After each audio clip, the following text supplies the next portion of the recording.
This is our weekly webcast for the Objector Church. We are a religious humanist community that focuses on issues of peace and social justice. You want to find out more about us, our website's at objector.church. And each of our webcasts we try to do is bring about a little bit of inspiration, a little bit of information, a little bit of both, but it's geared towards a pretty broad audience, looking at issues from an interfaith, interreligious, open-minded point of view. So for tonight's webcast, we'll be talking especially about a book series, The Tales of the City by Armistead Maupin. And I'll explain about that a little more in just a little bit. But first, we have a few little preliminary things we do during a webcast. Also, before we get any further, I do need to share. Let me find the link to this real fast. Okay, so I want to welcome everyone who has joined us on Facebook Live. If you have comments along the way, please feel free to post them. We'd love for this to be a two-way conversation, so please post them. We have Serena will be monitoring the Facebook Live as well and alerting me to any comments I need to respond to.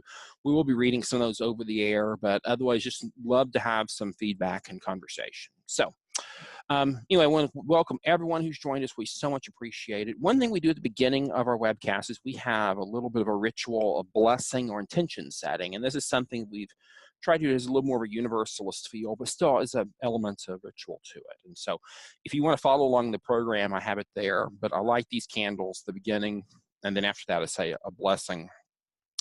And these candles, there's 3 candles, and I like to think of them as representing the past, the future, and the present. The past, all the things and people and forces that brought us to this moment. The future, all the hopes we have, all the yearnings we have. And finally, the present, because that's the moment that is ours. That's the moment we can do something with. We really can't affect the past, and we can hope for the best for the future, but really what we really have control over is right now. So I encourage you, before we read this blessing, take a moment, take a deep breath. Let go of the things all the things that worry us, and say, this time is special. This time is important, and just allowing us to be present in this moment. Now I will say this blessing. Blessed is all that has happened to make us varied and many, needing one another. Blessed are traditions, varied and many, requiring each other. Blessed is our time together. May it provide nourishment for us and for our world. So may it be. Okay, so with that done, now I want to move into our topic for tonight. And a lot of tonight's going to focus on the inspiration side of things, but there'll be some information, especially some ideas for action at the latter part of the program. But tonight, this first episode it's the first episode of a new series I'm starting, and it's inspired by a quote by the American transcendentalist author Ralph Waldo Emerson. And I'm going to read this a couple times because it's really pretty potent. Here's what Emerson said. Make your own Bible. Select and collect all the words and sentences that in all your readings have been to you like the blast of a trumpet. Okay, let's read that again. Make your own Bible. Select and collect all the words and sentences that in all your readings have been to you like the blast of a trumpet. Now, that's a very potent statement, and it's something that for many people, I can imagine is even a disturbing one. The idea that we would make our own Bible, the idea that we would question, what things are in the canon, that we would add to it, that we'd edit it ourselves. It's a crazy thought. Anyway, though, Emerson's thoughts here, this idea of making your own Bible, what I take that is that we all need inspiration. That's a part of life. But the question is, do we find our inspiration from old ancient texts? Those have been approved by previous generations? Some of us do. But what about folks who are dissatisfied with these texts or find them lacking or insufficient? Well, I would argue that Emerson has given us a positive idea, and that is to say what we as our personal text, what is meaningful to us is at the end of the day, what has been to us like the blast of a trumpet, what has jolted us into awareness, into being. So I like what Emerson is saying here, because I think it really gets at the idea of that faith, spirituality, whatever you want to call it, is something that's about us and how we engage with it. And yet we also are in community. Now, for myself, I find value in the historic text. I've spent a pretty big chunk of my life studying the scriptures of Christianity and Judaism.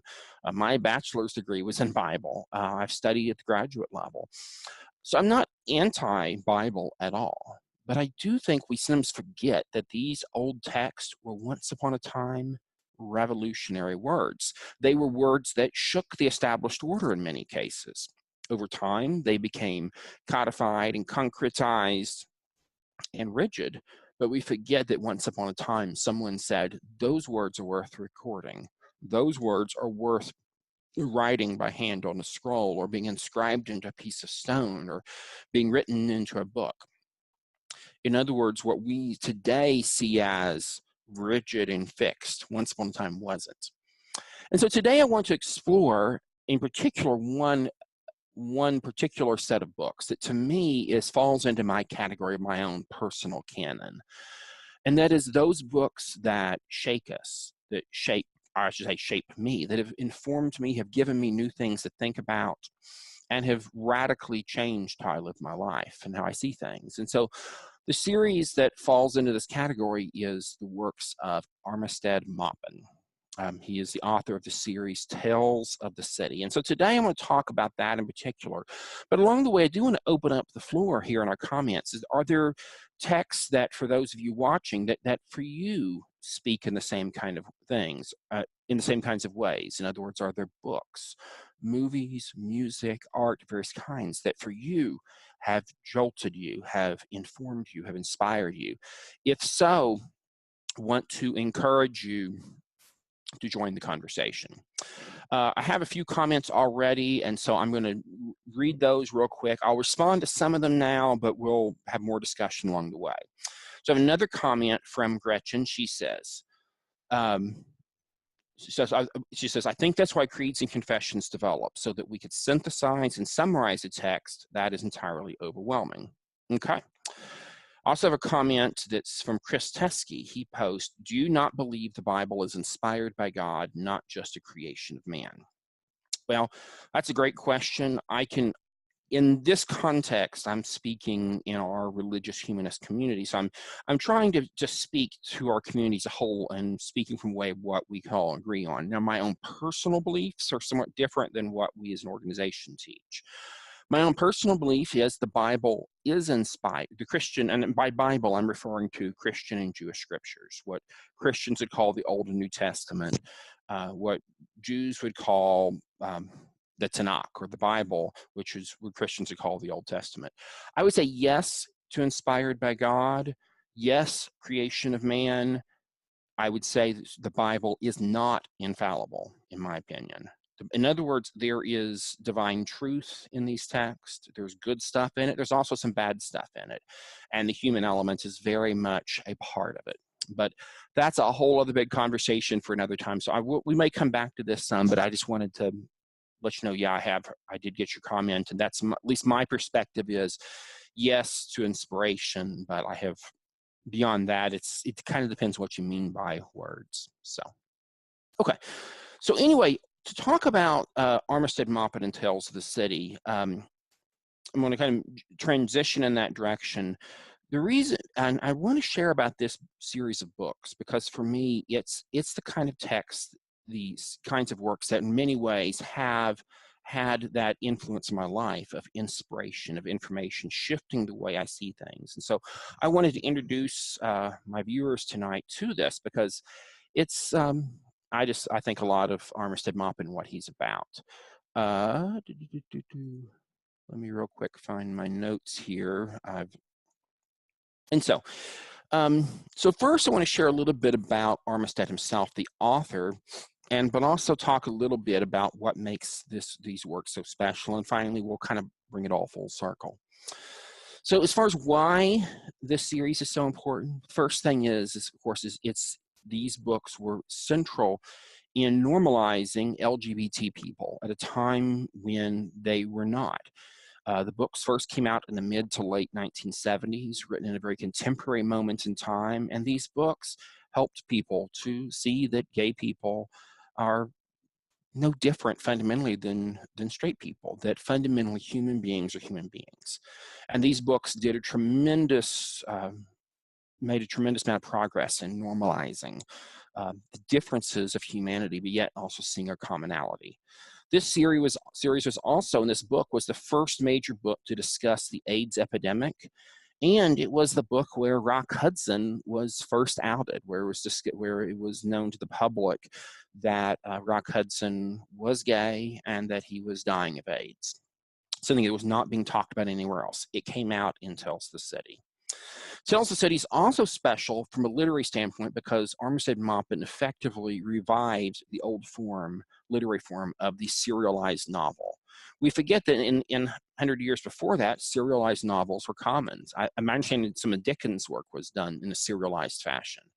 But this had largely been forgotten about, and then Armistead really revived this whole genre. Also, Tales of the City has, the author does a masterful job of exploring the intricate interactions between a cast of characters, which are diverse, fascinating, and yet also ordinary. They're people that you and I would meet any given time, but yet Armistead, by his editorial looking at these people's lives and telling them, he's showing how extraordinary ordinary people are. Finally, I am blown away by Armistead's ability to be very contemporary and relevant at different points in time. In the 1970s, his depiction of life in the mid to late 1970s, a time that was an instrumental time in the history, particularly of LGBT people, Armistead brought that to life in some powerful ways. In the same way, he did it again in the last decade in his later books, just as relevant, just as contemporary, just as rooted in a particular moment in time. And finally, I love the way that Maupin blends genres. At times, the series is breezy fiction, almost soap opera-ish. At other times, it's comedy. At other times, tragedy. And in some of the volumes, there's even elements of mystery stories. So anyway, I'm a fan, if you hadn't guessed. But, you know, we all like fiction. What makes this so important to me personally? Well, a lot of it to me has to do with who the author is, Maupin. Now, what I'm going to do for this part is, before we go further, I'm going to show a little bit of a video. And there's a recent documentary out on Netflix called The Untold Tales of Armistead Maupin. And so I'm going to play this little video clip. And I think I've got it figured out now how to do videos effectively in this software. So we're going to try this. I was the great-great-grandson of a Confederate general. From the conservative son of the Old South. I wanted a new life, and I didn't see any reason to be lying. To a literary hero. I came out, and it made me into a writer. Tales of the City was amazing. It was the first time that I felt someone out there understands. Just realize where the real love is coming from in your life. The Untold Tales of Armistead Maupin. Part of Independent Lens on PBS. We'll talk a little bit about who Armistead Maupin is, because this is a big part of why these books are so special, is who he is. And I find a lot of points of commonality with him, even though in some ways my background is different, in some ways very similar. So I'm going to, and this, by the way, it's retelling. I'm doing this as an abridged version of what Armistead did in his most recent book entitled Logical Family, which is his autobiography, but also some of this is from the documentary, The Untold Tales of Armistead Maupin. So Armistead grew up in North Carolina, and he very conservative, religious and political environment. Armistead Maupin also happened to be gay, but in that environment, he was something he couldn't really express at all when he was young. He struggled with feelings of guilt and shame, as many people do who are immersed in that kind of religious and political conservative environment. But it was something he did his best to try to keep his mind off of. He went, and his book tells a lot about his family, and it's a very complicated experience. A lot of feelings of closeness at times, and yet also alienation and estrangement. When he went to college, he wasn't at all ready to explore who he was when it comes to sexuality. So he was a virgin going to college and all through college, and talks about that in his biography. But he studied journalism and writing. He ended up, after college, he started law school, but dropped out. And then he worked in journalism at a TV station. And here's the crazy part. For Jesse Helms. Yes, Jesse Helms, that Jesse Helms owned a TV station, among other things, and Armistead worked for him. In fact, Armistead was seen as a mentee by Jesse Helms. Along the way, though, Armistead also had a yearning to emulate his father, who was in the military. So Armistead decided to join the Navy and go to Vietnam. This is in the Vietnam era. And he went there, and initially he was a protocol officer because he had a college degree. He was an officer, and his job as a protocol officer was primarily escorting the wives of generals and admirals and helping them to ship their shopping from Asia back to the U.S. But Armistead said this wasn't near dramatic enough for him. He wanted to live out the fantasies of his childhood of wanting to be a great warrior. And so through a lot of shenanigans, he arranged to actually be sent out into the field. And for a while, he was on some missions where he was on one of these smaller patrol boats. There was in the rivers in Vietnam, and I think also into Cambodia. And he writes about in his work about his time in the Navy very positively, actually, in many ways.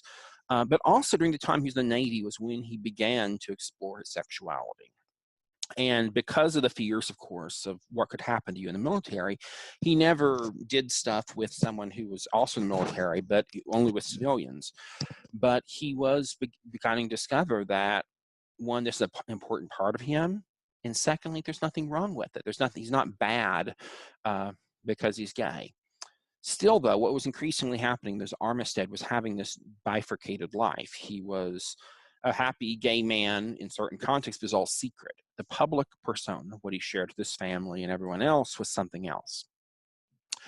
Well, after his time in the Navy, interestingly enough, in the context of the anti-war movement that's sweeping across the country, and of course many veterans, including the Vietnam veterans against the war, were very involved with, the Nixon administration had the idea that let's find some pro-war veterans and get them in front of the media and whatnot. And so Armistead was recruited by the Nixon administration to participate in a delegation that went back to Korea of pro-war veterans who were doing humanitarian work as a PR move for the U.S. government. And then when he got back, he and his fellow co-workers were invited to the White House to meet with President Nixon. By the way, in the documentary, The Untold Tales of Armistead Maupin, there's some really funny things that happen in the Nixon White House when Armistead is there. And by the way, it is all caught on tape because remember, Nixon recorded everything. Basically, Nixon, in a pathetic attempt to try to have camaraderie with these, many of them combat veterans, he decides to talk about sex with them. And Richard Nixon decides to talk about sex with the one gay guy in the delegation. The whole thing is just hilarious that Richard Nixon was to talk dirty with the gay guy. Of course, Armistead was closeted. He wasn't letting that out, that he was gay, but just the delicious irony of the whole situation is just hysterical. So anyway, though, after his time doing this and whatnot, he then moved into a career in journalism.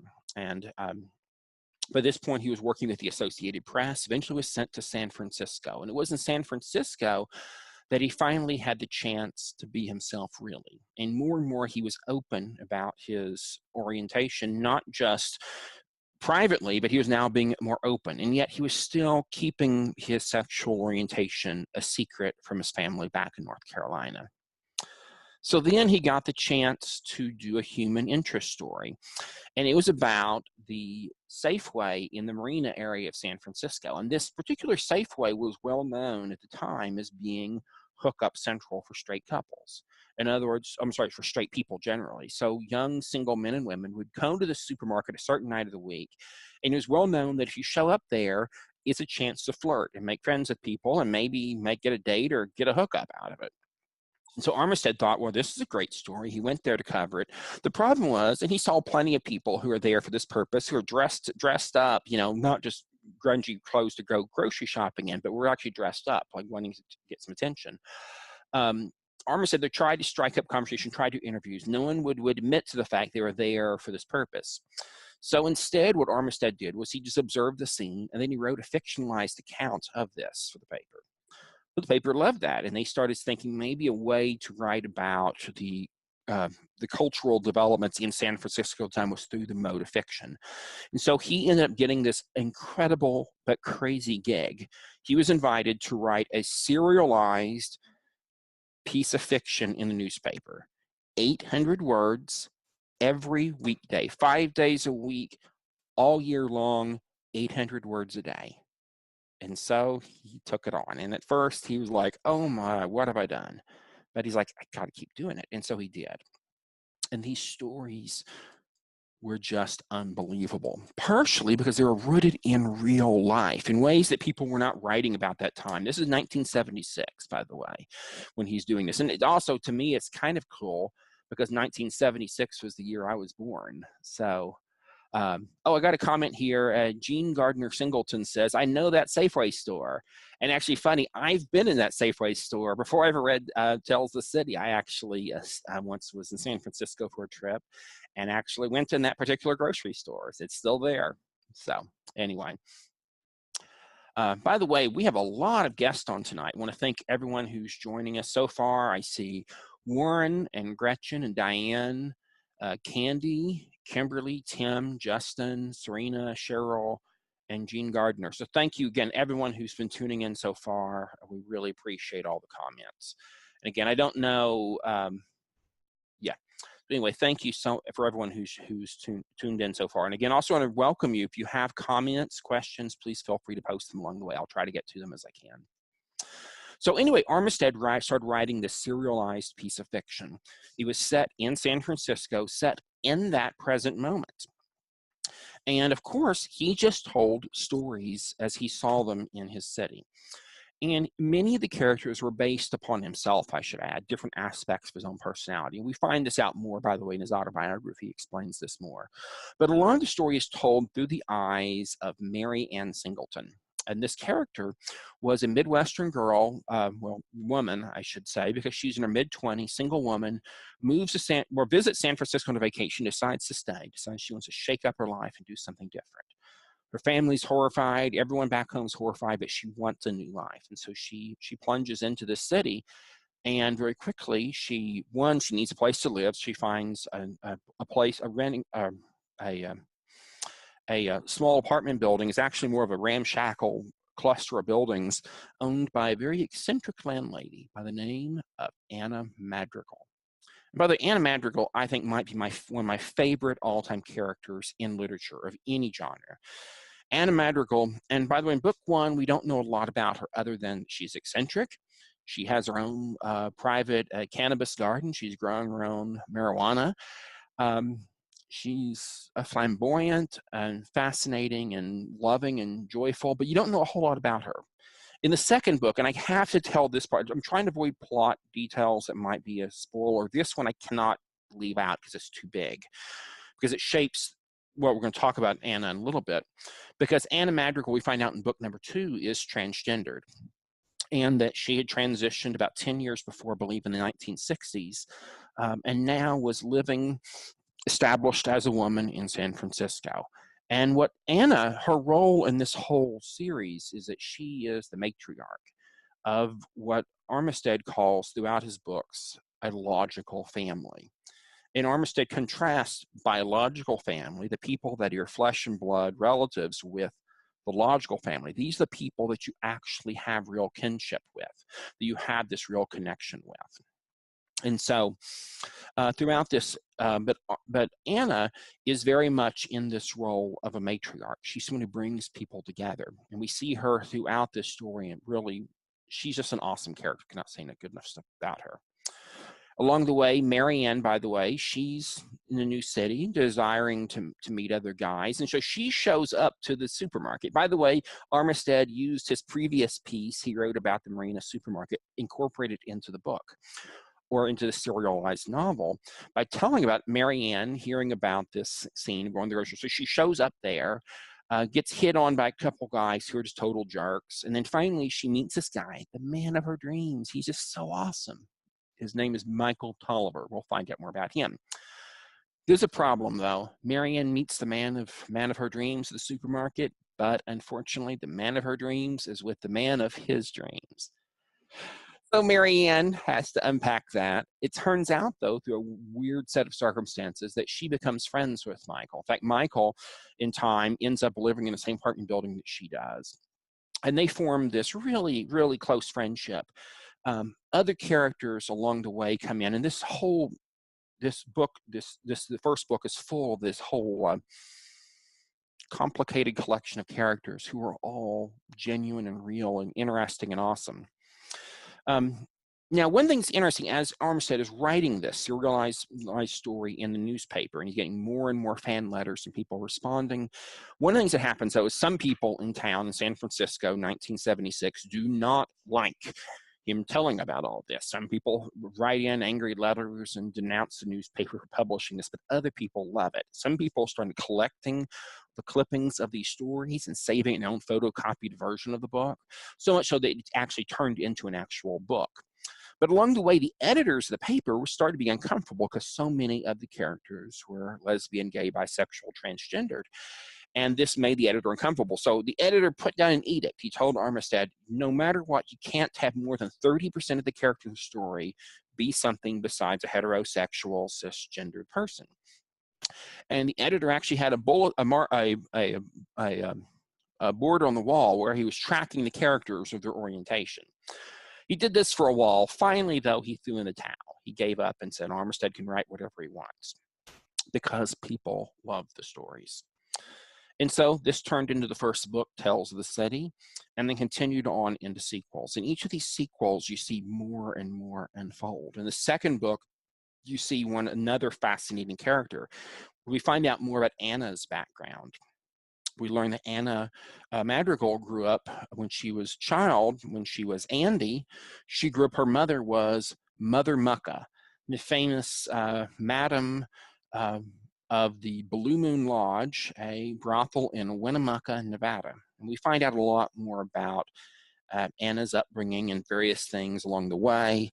And then these books, they continue to evolve and change the story.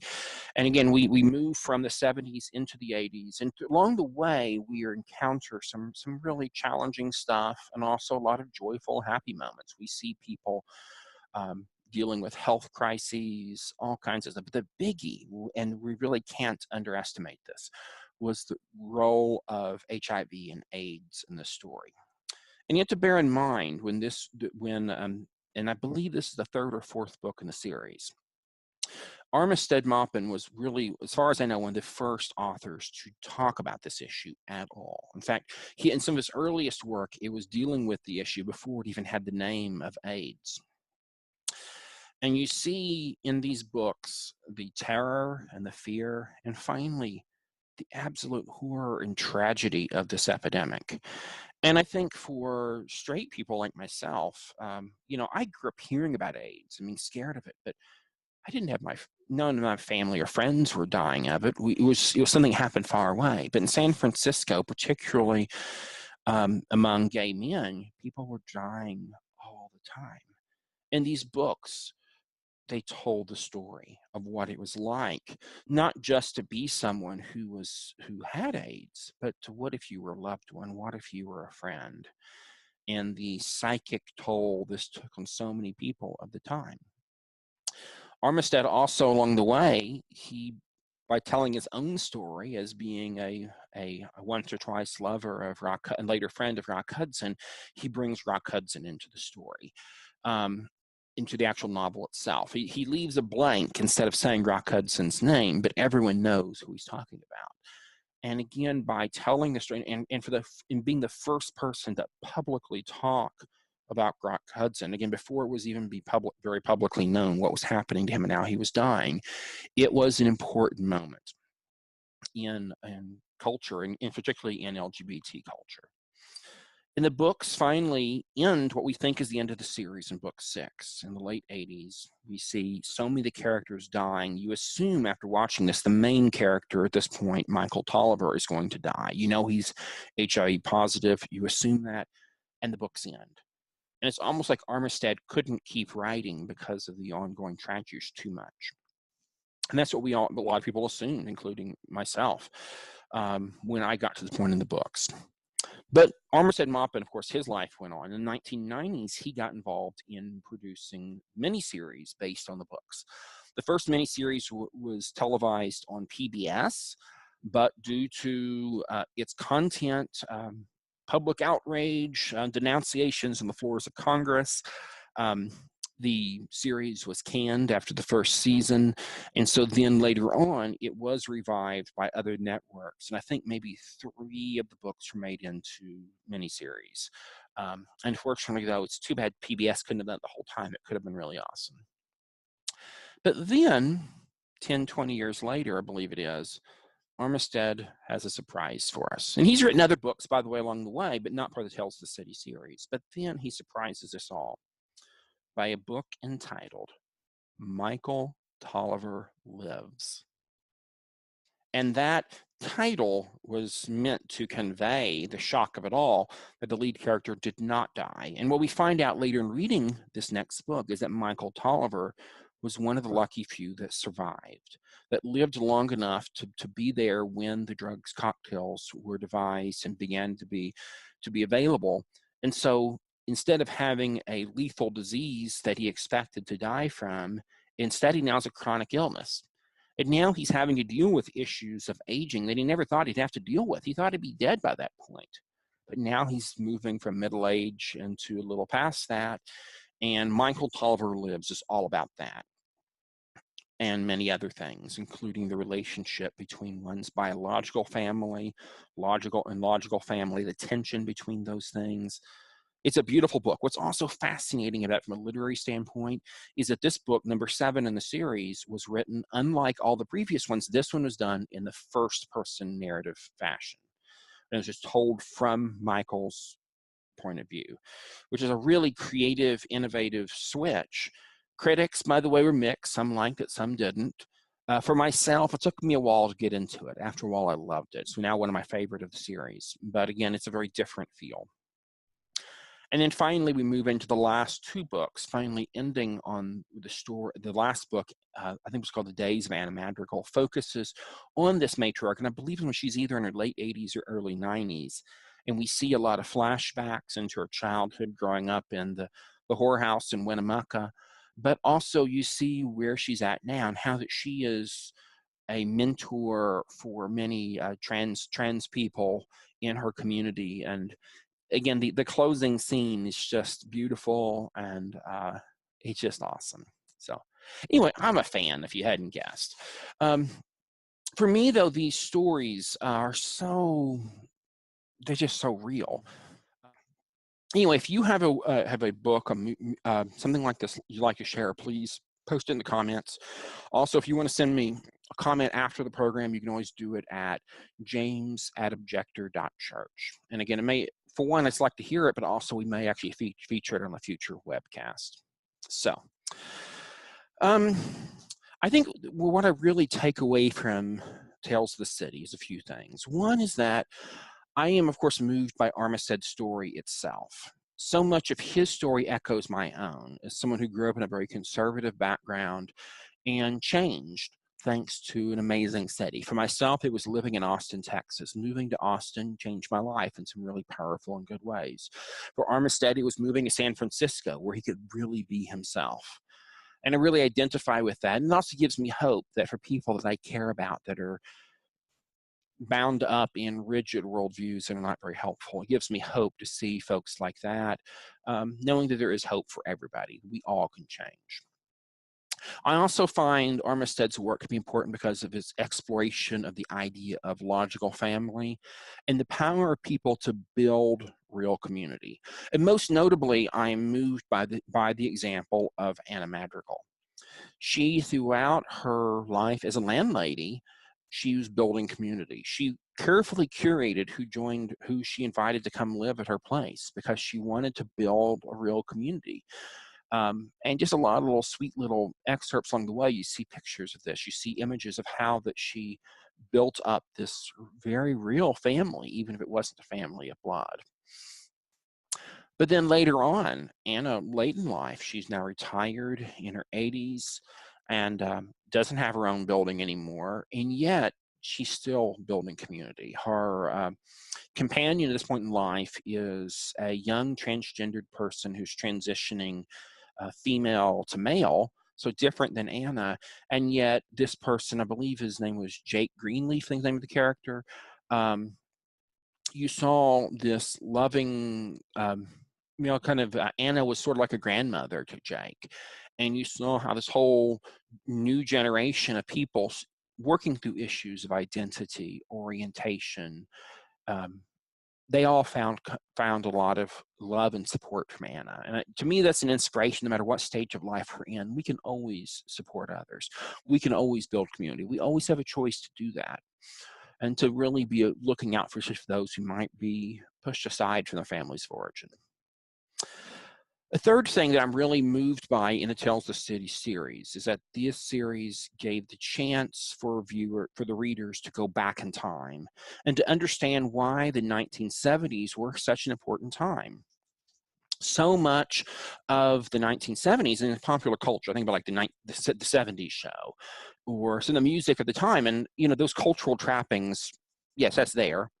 But we forget, and particularly for straight people, and again, I'm a straight, heterosexual, cisgendered kind of person. For people like myself, often we forget how much has changed and how hard it was at some previous times, and why it was such a refreshing thing in the 1970s when San Francisco became a place where people could be free to be themselves. And there's this whole city full of people who loved each other.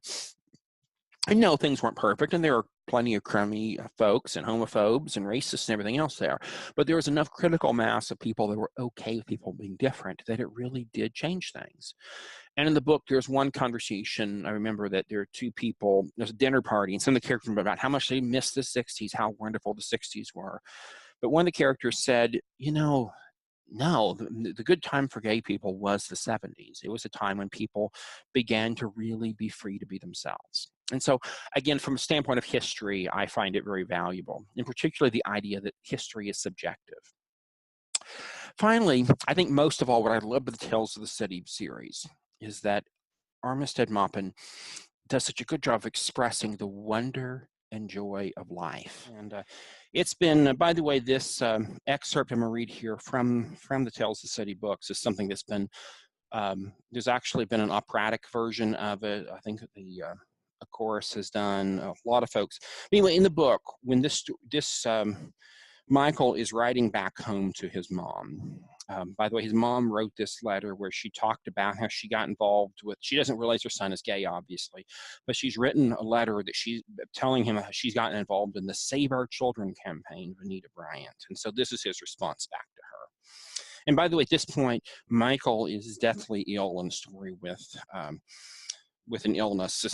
This is long before the AIDS situation came in, but he thinks he might be dying. Turns out he doesn't, he thinks it is. So anyway, this is the letter he wrote back to his mom in Florida. He says, "Dear Mama, I'm sorry it's taken me so long to write. Every time I try to write to you and Papa, I realize I'm not saying the things that are in my heart. That would be okay if I loved you any less than I do, but you are still my parents and I am still your child. I have friends who think I'm foolish to write this letter. I hope they're wrong. I hope their doubts are based on parents who loved and trusted them less than mine do. I hope especially that you'll see this as an act of love on my part, a sign of my continuing need to share my life with you. I wouldn't have written, I guess, if you hadn't told me about your involvement in the Save Our Children campaign. That, more than anything, made it clear that my responsibility was to tell you the truth, that your own child is homosexual, and that I never needed saving from anything except the cruel and ignorant piety of people like Anita Bryant. I'm sorry, Mama, not for what I am, but for how you must feel at this moment. I know what that feeling is, for I felt it for most of my life. Revulsion, shame, disbelief, rejection through fear of something I knew even as a child was as basic to my nature as the color of my eyes. No, Mama, I wasn't recruited. No seasoned homosexual ever served as my mentor. But you know what? I wish someone had. I wish someone older than me and wiser than the people in Orlando had taken me aside and said, "You're all right, kid. You can grow up to be a doctor or a teacher just like anyone else. You're not crazy or sick or evil. You can succeed and be happy and find peace with friends, all kinds of friends who don't give a damn who you go to bed with. Most of all, though, you can love and be loved without hurting yourself for it." But no one ever said that to me, Mama. I had to find it on my own with the help of the city that has become my home. I know this may be hard for you to believe, but San Francisco is full of men and women, both straight and gay, who don't consider sexuality in measuring the worth of another human being. These aren't radicals or weirdos, Mama. They are shop clerks and bankers and little old ladies and people who nod and smile to you when you meet them on the bus. Their attitude is neither patronizing nor pitying, and their message is so simple. Yes, you are a person. Yes, I like you. Yes, it's all right for you to like me too. I know what you're thinking now. You're asking yourself, what did we do wrong? How did we let this happen? Which one of us made him that way? I can't answer that, Mama. In the long run, I guess I really don't care. All I know is this. If you and Papa are responsible for the way I am, then I thank you with all my heart, for it's the light and the joy of my life. I know I can't tell you what it is to be gay, but I can tell you what it's not. It's not hiding behind words, Mama, like family and decency in Christianity. It's not fearing your body or the pleasures that God made for it. It's not judging your neighbor, except when he's crass or unkind. Being gay has taught me tolerance, compassion, and humility. It has shown me the limitless possibilities of living. It has given me people whose passion and kindness and sensitivity have provided a constant source of strength. It has brought me into the family of man, Mama, and I like it here. I like it. There's not much else I can say, except that I'm the same Michael you've already known. You just know me better now. I have never consciously done anything to hurt you. I never will. Please don't feel you have to answer this right away. It's enough for me to know that I no longer have to lie to the people who taught me to value the truth. Mary Ann sends her love. Everything is fine at 28 Barbary Lane. Your loving son, Michael. Really, really powerful letter. I should add, when this was published in the newspaper, that's how the author, Armistead, came out to his parents. He knew they subscribed to the paper, and he knew they would know that he was talking about himself when he wrote that. It's just a powerful, powerful thing. And that passage in particular is what I thought of when I thought about this book, this series of books, as being a bit like Scripture, because they have that kind of gravity, that kind of weight, that kind of brilliant truth, that kind of way that Emerson spoke of saying that there are some texts that speak to us like the blast of a trumpet. To me, that's what Maupin does in his work, and why I'm a big fan. So, again, you may not like it, but if you haven't checked it out, I really encourage you to check it out. Posted that, and the last thing I want to share video-wise is the original trailer for the Tales of the City miniseries, the original version back in the 90s.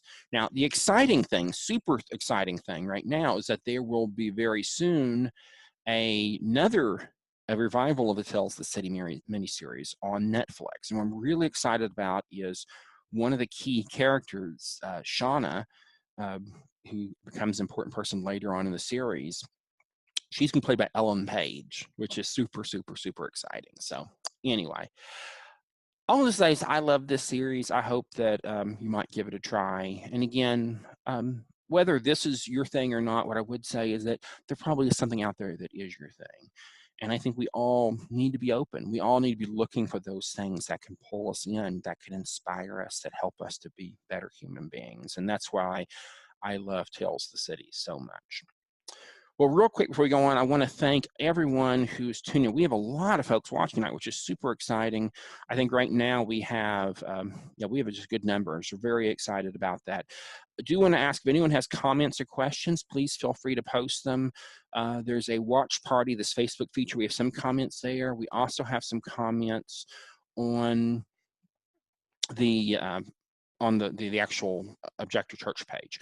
By the way, I do have one comment here from Serena. She says, I'm lesbian, but I've never read the books, believe it or not. James has convinced me to do so. His enthusiasm is infectious. Thank you. That is a high compliment.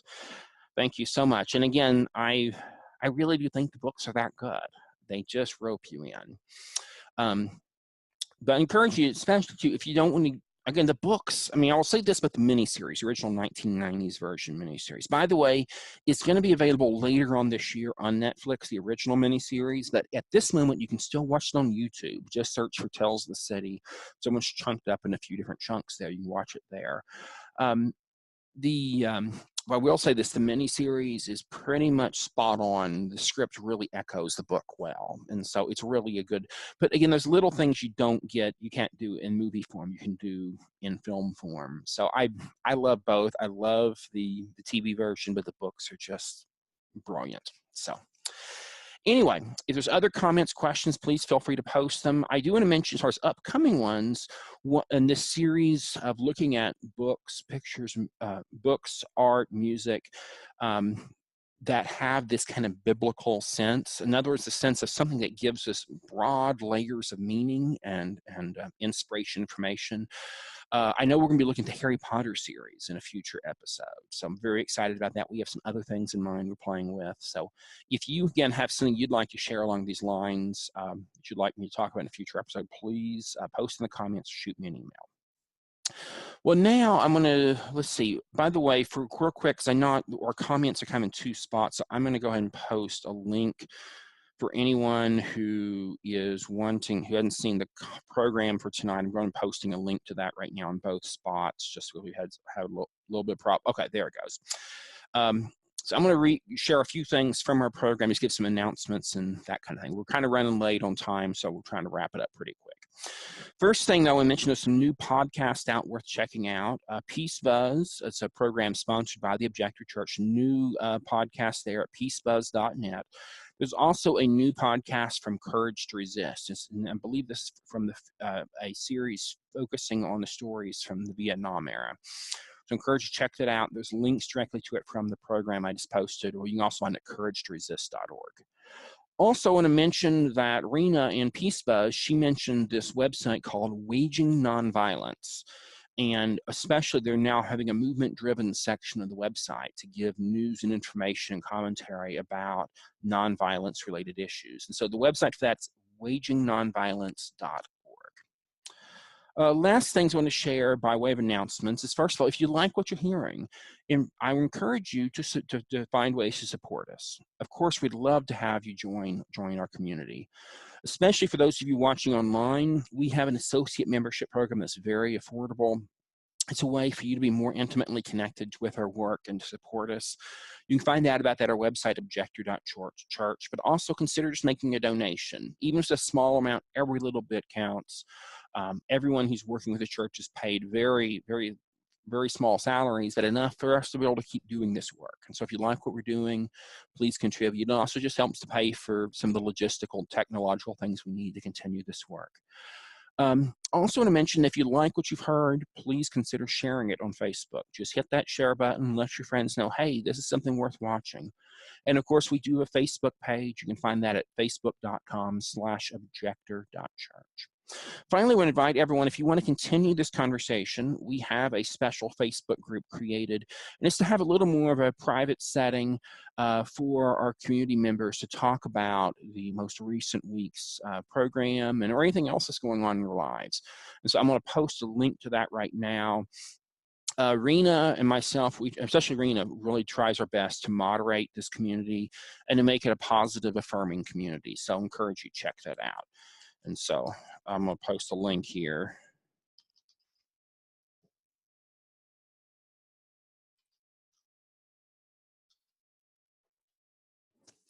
And now I have some, we do have a few comments here, so I'm going to read them. Rebecca Faulkner Branham posted, I've heard a lot of people in my life who shy away from people who are LGBT because they feel uncomfortable and don't know how to relate. And I think that is the real gift of these books, because you can see how these characters are interacting, and it really provides many beautiful models for kind interactions with people who might seem different. I like that a lot. That's a very good point. One of the things on that subject I want to mention, one of my favorite characters in the book series is a guy named Brian Hawkins. And Brian is a straight guy who lives in Anna Madrigal's apartment building. And he ends up being the love interest of several people, most notably Mary Ann Singleton, who he later marries, and they later doesn't, you know. I don't want to go into too much detail, don't want to ruin plot details for anyone, spoilers, but Brian is a really big part of the story along the way. But especially in the early points, what happens is you see Michael, the gay guy, who's kind of the central character in many ways of the book, and Brian forming this unlikely friendship. And a lot of their friendship focused on their realizing they are very much alike in some ways. They both like to smoke weed. They both like to have sex.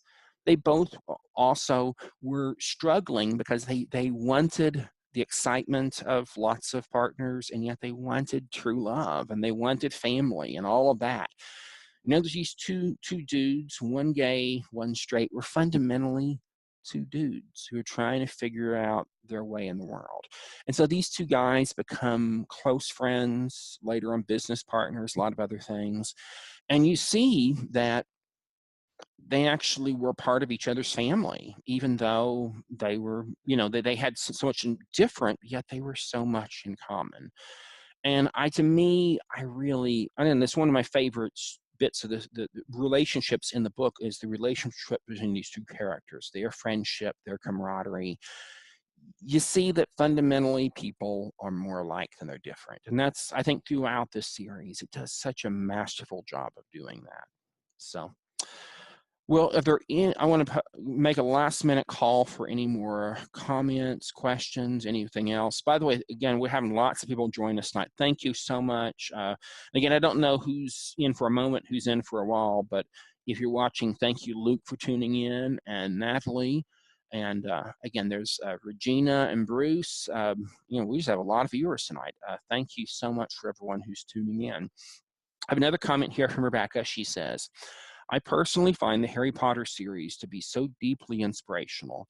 I find myself quoting J.K. Rowling's book so often to my son because it immediately helps him to grasp ethical concepts. That's a great comment, and we're kind of along those same lines. I think what I like about Harry Potter, and very similarly to Tales of the City, is that there's multiple, and also very similarly to the Bible, in all three of those books, they can all be read on one level, or they can be read in multiple levels. You can read them on a surface level and get something out of it, an entertaining story. You can when you're dealing with scripture, you can, you know, learn how to be a good fundamentalist if you read it in a surface way. But when you go deeper, there's more. There's drama, there's psychology, there's mythology, there's so much there. And I think any great work of art has that possibility.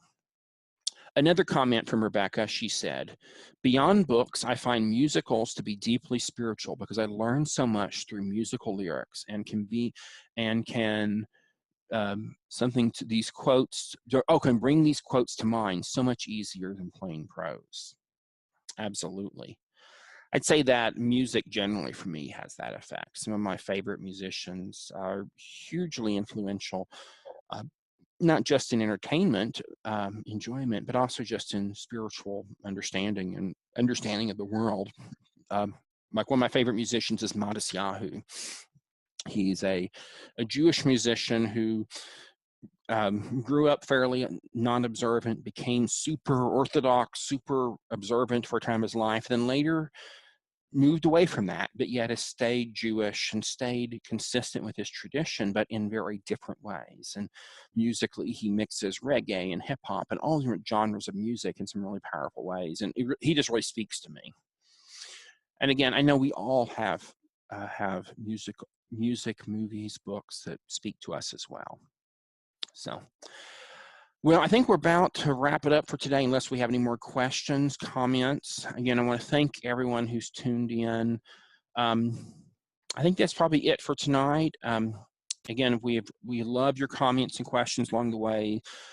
Feel free to continue posting on Facebook to our Facebook group for further discussion. Send me an email. And beyond that, I just thank everyone for tuning in, and we will see you next week.